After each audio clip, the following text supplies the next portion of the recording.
Jessica Radcliffe, a name whispered in hushed tones within the marine biology community. A rising star, tragically extinguished, not by the vast ocean she so deeply loved, but within the confines of a man-made lagoon. She was more than a trainer. Jessica was an advocate, a researcher, a young woman with an unparalleled connection to the ocean's most intelligent creatures. Her specialty, orcas, and her most profound relationship with an aging orca named Nami, but on a seemingly ordinary morning during what should have been a routine health check. That bond was severed in a way that sent shockwaves through the world. Nami, in a move that defied all understanding, turned on Jessica. The details are gruesome, the implications horrifying. Stay until the very end, because the truth surrounding Jessica's final moments, the untold story of Nami's captivity, the warnings ignored, and the unsettling questions that linger will forever change how you view marine parks. Jessica Radcliffe wasn't just any dolphin trainer. At 27, she was already making waves in the field. A prodigy, graduating top of her class, she dedicated her life to understanding marine mammals. Her calm demeanor, her innovative training techniques, and her genuine love for the animals set her apart. She'd spent years studying Nami, a female orca rescued as a calf after being orphaned. Their relationship was unique. Jessica understood Nami. She spoke her language, or so she believed. Nami was massive, powerful, a force of nature contained within concrete walls. Jessica knew the risks. She'd read the research, seen the statistics, but she believed in the power of connection, in the possibility of bridging the gap between human and orca. That belief, ultimately, cost her everything. Nami's story began far from the sterile environment of the marine park. It started in the wild, untamed waters of the North Pacific.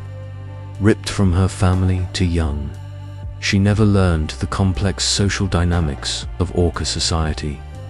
Instead, she was thrust into captivity. A world of chlorinated water, artificial routines, and human interaction. Other orcas were introduced, but the bond was never the same.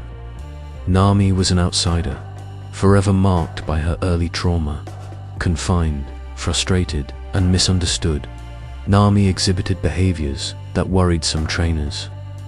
Aggression towards other orcas, periods of listlessness, a vacant stare that spoke volumes.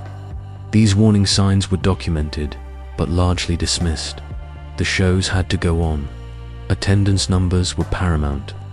Nami was a star, and her value outweighed the concerns of a few dissenting voices. The morning of the incident was unremarkable. The sun shone, the water glistened. Jessica approached Nami with her usual calm confidence, a bucket of fish in hand. She began the routine health check, a gentle examination of Nami's skin and teeth. Then everything changed. With no warning, Nami lunged, not playfully, not curiously, but with focused intent. Her powerful jaws clamped down on Jessica's arm. The force was devastating. Witnesses screamed. Other trainers rushed to intervene, but Nami was too strong, too fast. She dragged Jessica into the water, the scene unfolding with terrifying speed. Beneath the surface, a struggle for survival. Jessica fought with incredible strength, but she was no match for Nami's size and power. The orca thrashed, her tail sending waves crashing against the sides of the pool. Trainers desperately tried to distract Nami, throwing fish, banging on the sides of the tank. But Nami was fixated, her grip unyielding. The water turned red. Minutes stretched into an eternity. Finally, Nami released Jessica. Trainers pulled her from the water, her body limp and lifeless. The park fell silent, the horror of what had transpired hanging heavy in the air, the official cause of death, traumatic injuries and drowning. But the autopsy revealed a deeper truth. The sheer force of the attack, the deliberate nature of Nami's actions, suggested something more than a simple accident. An investigation was launched. Records were scrutinized, interviews conducted. A disturbing pattern emerged. Nami's history of aggression, the ignored warnings, the pressure to prioritize profit over safety. Former trainers spoke out, detailing the dangerous conditions they faced, the constant fear of working with these powerful animals in captivity.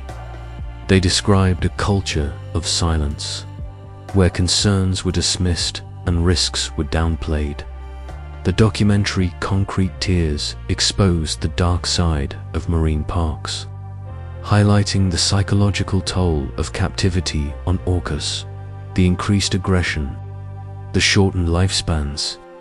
Public outrage exploded. Lawsuits were filed, regulations were tightened. But the fundamental question remained: should these magnificent creatures be confined for human entertainment? Jessica's death sparked a global debate.